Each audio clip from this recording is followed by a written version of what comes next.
Bonjour à tous. Bienvenue sur la chaîne, et merci de suivre mes histoires.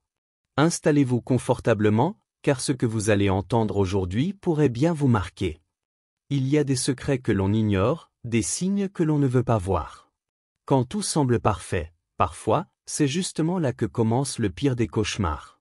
Et si la personne à qui vous avez juré fidélité vous trahissait sous votre propre nez, sans que vous ne le sachiez? Si vous aimez cette histoire, n'oubliez pas de vous abonner, de liker et de laisser un commentaire. Votre soutien est essentiel pour que je puisse continuer à partager ces récits. Mon nom est Jacques, et pendant la majeure partie de mon mariage, j'ai cru que j'avais tout sous contrôle. Ma femme, Émilie, était belle, brillante, ambitieuse. Elle incarnait le genre de femme que l'on admire à distance et que l'on envie de près. Nous étions ensemble depuis des années, un couple solide aux yeux de tous. Mais comme on dit, être trop sûr de soi peut rendre aveugle aux fissures, et ces fissures, un jour, se révèlent impossibles à ignorer. Tout a commencé un soir, lorsqu'Émilie a mentionné qu'elle voulait trouver un travail. Elle était restée à la maison pendant un certain temps, et honnêtement, je comprenais son envie de bouger. Elle n'était pas du genre à rester inactive, elle avait besoin d'une tâche, d'une structure, quelque chose dans quoi se plonger. J'ai naturellement soutenu sa décision. Elle s'est mise à chercher, à actualiser son CV, à se préparer pour des entretiens. D'un point de vue extérieur, tout semblait normal. Mais quelque chose clochait. Je ne savais pas quoi exactement, pas à ce moment-là. Ce n'était pas sa motivation. Émilie a toujours été passionnée par de nouvelles aventures. C'était la façon dont elle semblait se détendre après avoir obtenu le poste, comme si elle avait retenu son souffle pendant des mois, et qu'enfin, elle pouvait respirer. Ce n'était pas seulement de la joie, c'était une forme de soulagement, discrète, subtile. Mais je ne dis rien, je me suis dit que tout allait bien, que je ne devais pas trop y penser. Elle était heureuse, et cela devait être suffisant, non? Un soir, comme d'habitude, je suis rentré chez nous, par réflexe, j'ai pris les escaliers plutôt que l'ascenseur. Une habitude étrange, mais c'est ainsi que je me vide la tête. Arrivé à notre appartement, je jette un coup d'œil à travers le judas de la porte, comme si c'était une routine. Là, je vois Émilie, juste devant la porte, son téléphone dans les mains. Ses pouces dansaient sur l'écran, rapides, précis, comme si elle avait fait ça des milliers de fois. Puis, elle s'est arrêtée, a pris une grande inspiration, et a glissé son téléphone dans son sac à main avant d'ouvrir la porte. Elle ne savait pas que je la regardais, mais moi, j'ai vu quelque chose dans son visage. L'ombre d'une émotion qu'elle a rapidement cachée derrière un sourire qui semblait tellement vide. C'était comme un acte automatique, une partie de sa routine. « Salut mon amour », me dit-elle en entrant, tout en se penchant pour un baiser. Je lui ai rendu son baiser, mais il m'a paru sans saveur. C'était comme manger un plat sans épices, ni sel, ni rien. Pas mauvais, juste fade. Je me suis dit que c'était sûrement dû au stress de la journée. Nous étions tous les deux occupés. Mais alors, ce soir-là, alors que je rentrais dans notre chambre, quelque chose attira mon attention, un ensemble de lingerie soigneusement étendu sur le lit. Ce n'était pas le genre de pièce de lingerie bon marché que nous choisissions de manière aléatoire pour un week-end. Non, ce tissu était de qualité, subtil, élégant. C'était la sorte de chose que l'on achète avec un but précis en tête. Je passai mes doigts sur le tissu, et je ne pus m'empêcher de demander. « Pourquoi est-ce » Elle me répondit avec un sourire rapide, presque artificiel. « Pour toi, bien sûr. » Mais je le savais. Si c'était pour moi, pourquoi ne le portait-elle pas? Elle s'approcha et posa doucement sa main sur mon bras, avant de la retirer rapidement. « Je suis juste fatiguée ce soir, » dit-elle d'une voix calme, sans la moindre trace de culpabilité. Pas de sous-entendu, juste des mots. À ce moment-là, quelque chose s'est enclenché dans mon esprit. Ce n'était pas pour moi. Mais je n'ai rien dit. Je n'ai pas posé de questions. Parce qu'aucune confrontation n'apporte rien d'autre que des éclats de lumière éphémères. Elles s'éteignent rapidement, laissant place au vide. Non, les gens révèlent qui ils sont quand ils se croient à l'abri. Alors je me suis décidé à regarder, à observer. Au fil des jours, des petits détails ont commencé à se multiplier. Émilie était plus distante, plus secrète. Son téléphone, autrefois abandonné sur la table de la cuisine ou oublié dans un autre coin de l'appartement, ne la quittait plus. Elle le gardait constamment dans ses mains, le planquait sous un coussin ou dans sa poche arrière. Même quand elle allait sous la douche, il était toujours à portée de main. Chaque fois qu'elle s'éloignait de moi, je la voyais jeter un coup d'œil furtif, comme si son téléphone contenait des secrets qu'elle voulait absolument protéger. Je me suis dit que cela devait être à cause de son nouveau travail. Peut-être devait-elle être joignable à tout moment. Mais, au fond de moi, quelque chose clochait. Aucun job, même le plus exigeant, ne nécessitait autant d'attention, surtout pas la nuit. J'ai commencé à me convaincre que je devenais paranoïaque, mais à chaque fois qu'elle détournait son regard en silence, chaque fois que ses doigts effleuraient l'écran de son téléphone avec une attention presque fébrile, une petite voix dans ma tête me disait qu'il y avait quelque chose de plus, quelque chose de caché. Une nuit, je suis resté éveillé à ses côtés, dans le lit, fixant le plafond, tandis que mon esprit tournait à toute vitesse. Les événements des derniers jours, ses réactions étranges, son attitude détachée, tout cela me revenait en tête. Le soulagement qu'elle avait exprimé en obtenant ce job, le fait qu'elle semblait maintenant secrète et distante, plus que d'habitude. Et cette lingerie, bien sûr. Ce détail qui n'arrêtait pas de me hanter. C'était un enchaînement de petites pièces, mais chaque détail semblait s'ajouter à un puzzle dont la forme devenait de plus en plus claire. Et tout à coup, je n'étais plus juste un mari, je devenais un spectateur. Un détective silencieux dans ma propre maison. Je l'ai observée plus attentivement. Elle était devenue plus fluide, presque calculée dans ses gestes. Elle savait ce qu'elle faisait, elle savait quand elle me regardait et quand elle détournait le regard. Elle savait comment me calmer, comment me convaincre qu'il n'y avait rien à voir. Mais à chaque moment de doute, je sentais la vérité se frayer un chemin dans mon esprit. Le matin suivant, alors qu'elle se préparait pour une nouvelle journée, j'ai décidé de fouiller dans son bureau, son espace de travail. Comme un automate, j'ai commencé à scanner chaque surface, chaque recoin, chaque objet, sans rien toucher. Et c'est là que je l'ai vue, une petite note, froissée juste assez pour sembler insignifiante. Mais quelque chose me disait que ce n'était pas la sienne. Ce n'était pas sa façon de laisser des messages. C'était un message écrit à la main, avec des mots qui ne ressemblaient à rien qu'elle m'aurait écrit. 19h30, même endroit, pas de SMS, pas de mais. Ce n'était pas comme d'habitude. Qui écrit encore ce genre de message à l'ère du numérique? Qui veut éviter de laisser une trace? Ma gorge se serra. À ce moment-là, je savais. Je savais que je ne pouvais plus ignorer ce qui se passait sous mon nez. Je ne pouvais pas faire semblant que tout allait bien. Quelque chose de beaucoup plus grand, de plus sombre, se cachait derrière son sourire, ses excuses et ses journées de travail chargées. Elle est revenue du travail ce soir-là, comme à son habitude, mais cette fois-ci, quelque chose avait changé. Pas de discussion légère, pas de baiser fugace sur ma joue. Elle est entrée, a jeté son sac dans la chambre et, presque sans y penser, elle a mentionné qu'elle avait un petit rendez-vous avec des collègues. Rien d'inhabituel, n'est-ce pas? Mais il y avait quelque chose dans son ton, une légèreté exagérée, un peu trop parfaite.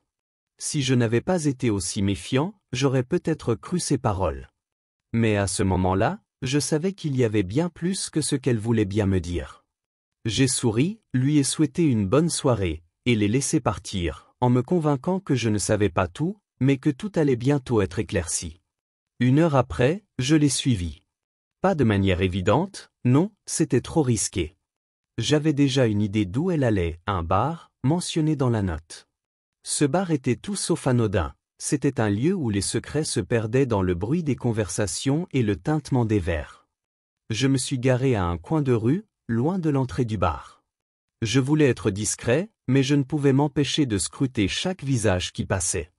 Le lieu semblait anodin à première vue, plein de gens qui semblaient passer un bon moment, mais il y avait cette atmosphère que seuls ceux qui cherchent quelque chose peuvent repérer.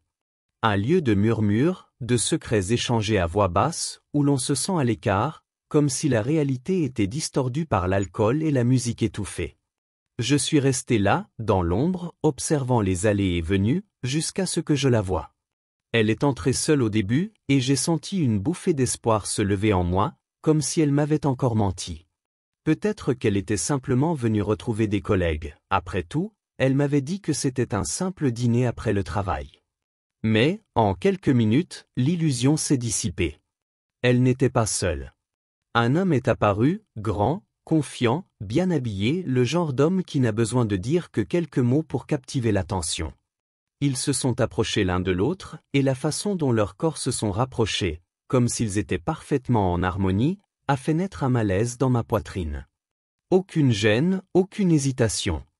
Ils ont parlé quelques instants, et puis elle s'est penchée vers lui, murmurant quelque chose que je ne pouvais entendre de ma place. Lui, il lui a souri, mais pas d'un sourire amical. C'était un sourire de celui qui sait exactement ce qui va se passer ensuite.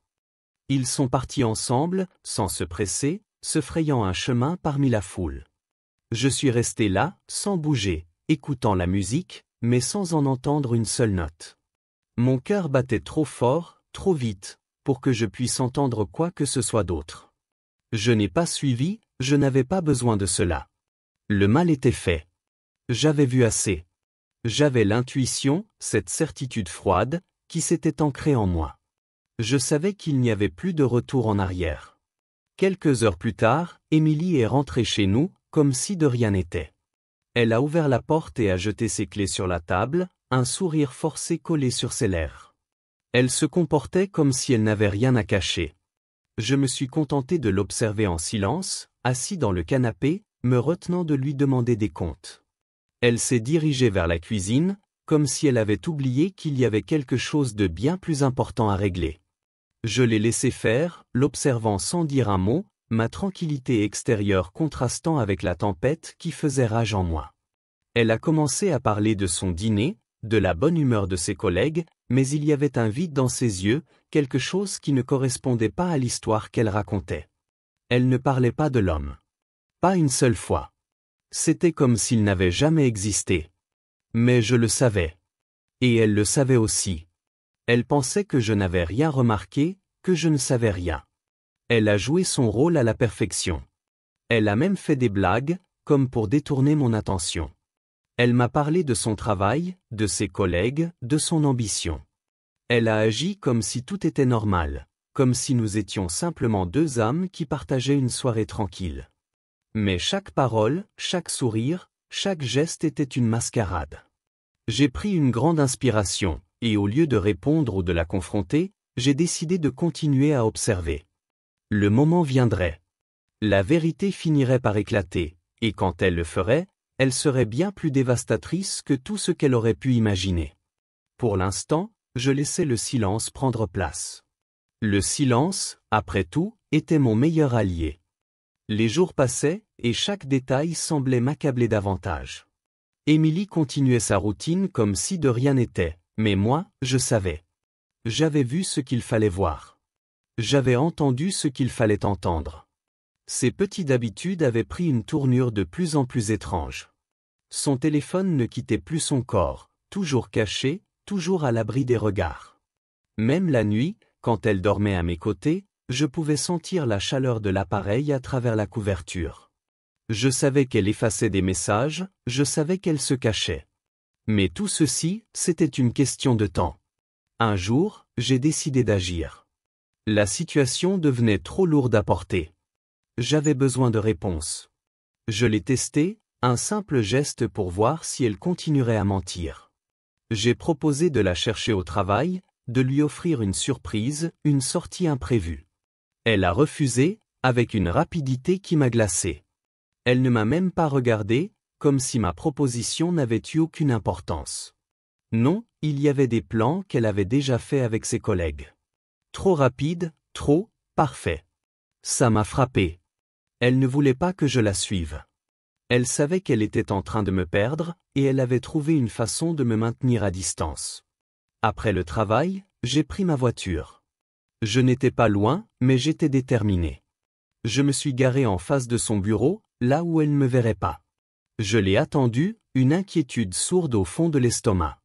Quand elle est enfin sortie, elle n'était pas seule, bien sûr. Il était là, à ses côtés, celui que j'avais vu dans ce bar. Ils sont sortis ensemble, avec la même assurance, la même confiance, comme si leur complicité était évidente, naturelle.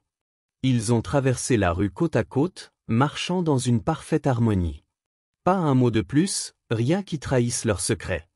Ils se sont dirigés vers un restaurant. Ce n'était pas un restaurant banal, mais un lieu où chaque geste semblait être observé. Un endroit intime, réservé aux confidences et aux discussions à voix basse. J'ai ressenti un froid glacial m'envahir. Cette scène, cette situation, tout avait été minutieusement orchestré par Émilie. Elle avait construit sa vie parallèle sous mes yeux, mais moi, j'étais trop aveugle pour voir ce qui était déjà évident. Ils sont entrés dans le restaurant, et je n'avais même pas besoin de les suivre. Je savais tout ce que je devais savoir. Elle m'avait menti, et il était temps de lui montrer que je savais. Quand elle est rentrée ce soir-là, elle a agi comme si rien n'avait changé. Elle a jeté sa veste sur le canapé, a pris un verre d'eau comme si sa journée n'avait été qu'une autre journée ordinaire. Mais moi, je savais.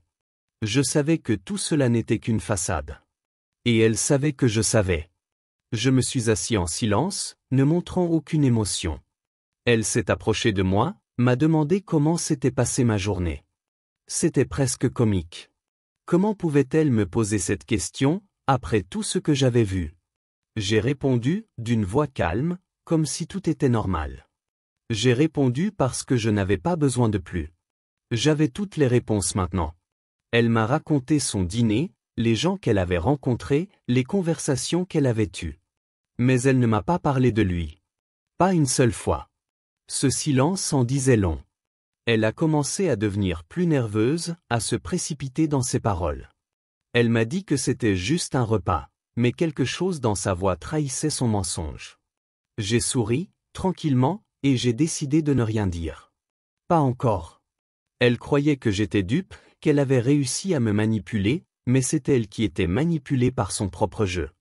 Le lendemain, quand elle est partie travailler, j'ai récupéré son téléphone. Je l'avais trouvé sur la table, comme par hasard. Elle pensait que je ne regarderais pas, qu'il suffisait de le laisser quelques minutes de plus à portée de main. Mais j'avais décidé qu'il était temps de découvrir la vérité. Je suis allé dans un atelier de réparation, de l'autre côté de la ville, là où personne ne me poserait de questions. Le technicien a jeté un coup d'œil et a commencé à travailler.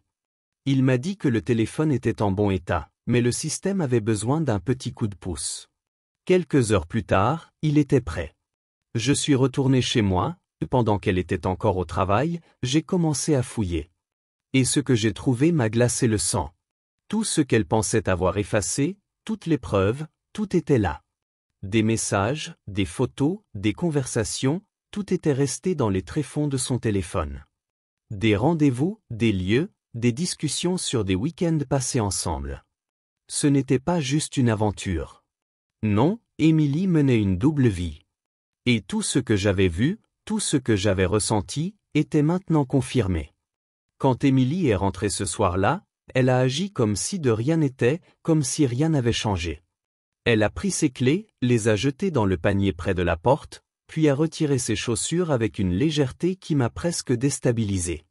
C'était comme si elle pensait que tout était toujours sous contrôle, comme si elle croyait qu'aucune vérité ne pourrait la rattraper. Mais moi, je savais maintenant. Je savais tout. Je l'ai laissé passer devant moi, sans dire un mot, tout en observant son comportement. Elle était nerveuse, ses mouvements trop calculés. Elle a essayé de sourire, mais quelque chose dans ses yeux trahissait son calme apparent. Elle voulait me faire croire que j'étais celui qui avait tort. Elle croyait que j'étais encore le mari naïf qui ne voyait rien, mais je n'étais plus celui-là. J'étais devenu le spectateur d'une pièce de théâtre où chaque faux geste la trahissait. Elle s'est dirigée vers la cuisine et a commencé à préparer quelque chose, probablement pour détourner l'attention. Je me suis assis dans le salon, les mains serrées sur mes genoux. Tout ce que j'avais découvert dans le téléphone, tout ce que j'avais vu, c'était maintenant gravé dans ma tête. Des week-ends, des nuits, des plans secrets, tout était là, dans ces messages, dans cette longue série de mensonges. Le pire, c'était le fait qu'elle pensait que j'étais trop stupide pour comprendre. Qu'elle pouvait encore me manipuler comme elle le faisait avant. Mais c'était fini. Elle m'a regardé, comme si elle attendait une réaction. Un mot, une accusation. Mais je ne lui ai rien dit. Rien du tout. Parce qu'il n'y avait rien à dire. Elle savait déjà. Ses mains tremblaient légèrement alors qu'elle préparait son dîner. Elle a même essayé de lancer une conversation sur son travail, sur des collègues, comme si tout allait bien. Mais à chaque mot, je voyais à quel point son masque se fissurait. J'ai pris une profonde inspiration, lentement, je me suis levé. J'ai quitté la pièce et je suis allé dans mon bureau. J'avais tout ce dont j'avais besoin. Les preuves, les mensonges, tout était sous mes yeux. Je suis resté là un moment, silencieux, réfléchissant à la meilleure manière d'agir. À ce moment-là, je savais que rien ne reviendrait en arrière. La femme que j'avais aimée, celle qui avait partagé ma vie pendant toutes ces années, n'était plus celle que je pensais connaître. Ce n'était plus une simple trahison, c'était une double vie entière, soigneusement construite, minutieusement entretenue. Je suis retourné dans le salon, sans préambule, j'ai posé le téléphone sur la table. Elle m'a regardé, surprise. Elle a ouvert la bouche pour dire quelque chose, mais je l'ai stoppé d'un geste de la main. Je ne voulais pas l'entendre. Pas maintenant. Je lui ai dit calmement, j'ai tout ce qu'il me faut. Un silence lourd a envahi la pièce. Elle a pâli, ses yeux se sont écarquillés. La vérité l'avait enfin rattrapée. Elle a essayé de se défendre, de parler, mais ses mots n'avaient plus aucun poids. Elle savait qu'il n'y avait plus de retour possible. Je l'ai écouté un instant, comme un homme qui observait le naufrage d'un bateau qu'il avait autrefois aimé. Mais au fond, il n'y avait plus rien à dire. Tout était déjà là, dans le silence qui s'était installé entre nous. Elle savait que je savais, et je savais qu'elle savait que je savais. Ce qui restait, c'était juste la fin de l'histoire. Et il n'y avait plus de place pour les excuses. Je suis allé dans la cuisine, j'ai pris un verre d'eau, et je l'ai laissé là, à chercher des mots, à chercher des excuses. Mais rien n'aurait pu réparer ce qui avait été brisé. J'avais décidé. Le divorce était inévitable. Ce ne serait pas un acte de colère. Ce serait simplement la conséquence des choix qu'elle avait faits. Rien de plus, rien de moins. Et je n'avais plus aucune place pour les regrets. Les jours qui suivirent furent étrangement calmes, presque irréels. Émilie, consciente de ce qui se passait, s'est enfermée dans un silence glacé. Je ne l'ai pas confrontée directement. Je n'en avais plus besoin. Tout était clair. J'avais mes preuves, les enregistrements, les messages. Elle avait pensé qu'elle pouvait jouer avec moi, mais je l'avais laissée s'enfoncer dans ses mensonges sans intervenir, jusqu'au moment où la vérité a éclaté au grand jour. Elle a essayé de me parler à plusieurs reprises, envoyant des messages, des appels. Elle a même essayé de revenir vers moi, de me demander des explications, de me faire sentir que tout était une erreur. Mais j'étais bien au-delà de cela. Tout ce qu'elle avait fait, toutes ses excuses, n'avaient plus aucune valeur. J'avais pris ma décision. Un matin, j'ai trouvé une enveloppe sur la table du salon. C'était le document que j'attendais, celui que j'avais préparé avec l'aide de mon avocat. Le divorce. Émilie savait que ce moment était inévitable, mais elle a tenté de se battre, de me convaincre de lui donner une autre chance. Elle m'a dit que tout pouvait être réparé, qu'elle regrettait, que ce n'était qu'une erreur. Mais pour moi, ce n'était pas une erreur. C'était une décision consciente, une série de choix qu'elle avait faits. Je l'ai écoutée, une dernière fois, sans la moindre émotion sur le visage. Elle a essayé de m'expliquer qu'elle m'aimait toujours, qu'elle avait fait des erreurs, mais au fond, je savais que tout ce qu'elle avait fait, elle l'avait fait par choix. Elle n'avait pas été prise au piège, elle avait choisi. Et maintenant, elle se retrouvait seule avec ses choix. Je l'ai laissé parler, puis j'ai signé les papiers. Il n'y avait rien d'autre à ajouter. Tout ce que j'avais à faire, c'était de tourner la page et de laisser le passé où il appartenait, derrière moi. Quelques semaines plus tard, elle a été servie avec les papiers de divorce. Je me suis assuré que ce soit fait en personne. Je voulais qu'elle regarde dans mes yeux, une dernière fois, et qu'elle réalise que tout était terminé. Pas à cause de la colère ou de la rancune, mais parce que je ne lui appartenais plus. Elle avait tout détruit, et je n'avais plus rien à réparer. Lors de cette rencontre, elle a essayé de se défendre une dernière fois, de me dire que j'avais mal interprété les choses, qu'elle avait fait des erreurs. Mais cette fois, je n'ai rien répondu. Je n'ai même pas été perturbé. Son visage a pâli, comme si elle venait de comprendre que tout ce qu'elle avait essayé de préserver était en train de s'effondrer. Ses faux-semblants, ses mensonges, tout a disparu en un instant. Et elle savait qu'elle n'avait plus de pouvoir. La procédure a été rapide. Le jugement est tombé, et il a été en ma faveur. Elle n'a eu droit à rien. Aucun droit sur l'argent, aucune maison. Tout était de mon côté. Elle a quitté le tribunal, les yeux vides, comme si tout ce qu'elle avait construit autour d'elle venait de s'effondrer en quelques minutes. Elle n'avait plus d'amis, plus de soutien. Elle avait perdu toute sa crédibilité. Son monde s'était écroulé. Au bout de quelques mois, j'ai appris qu'elle avait perdu son emploi aussi. Son entreprise avait ouvert une enquête interne, et tout ce qu'elle avait caché avait été découvert. Le plan qu'elle avait mis en place, l'utilisation de fonds de l'entreprise pour financer ses escapades et ses fêtes, avait été exposé. Elle a été licenciée, publiquement. Pas de démission discrète, pas de fin digne. Juste un départ honteux. Elle a perdu tout le respect que ses collègues lui portaient, et elle s'est retrouvée seule, sans rien. Le silence est devenu son seul compagnon. Et moi, je me suis relevé. J'ai traversé cette tempête sans me laisser abattre. La paix que j'ai ressentie après avoir mis fin à cette relation était incomparable. Je me suis libéré de tout ce poison qu'elle avait injecté dans ma vie. J'ai retrouvé mon équilibre, mon calme, ma vie. Quelques mois plus tard, j'ai reçu un message d'un numéro inconnu. « Je te manque, pouvons-nous parler ?»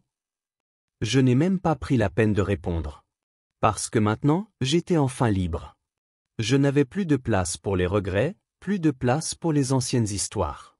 Tout ce qui me restait était la leçon que cette expérience m'avait enseignée. Et Émilie? Elle était devenue un chapitre fermé dans mon passé, écrit en lettres indélébiles. Elle pensait qu'elle pourrait me manipuler, me trahir, et s'en sortir, mais au final, c'est elle qui a tout perdu. Et moi, j'ai tout gagné. Parce que je suis allé au-delà de ce qu'elle croyait possible. Elle pensait pouvoir me briser, mais c'est elle qui a été brisée. La vie continue. Et maintenant, elle est à ma place. Merci d'avoir pris le temps d'écouter cette histoire jusqu'à la fin.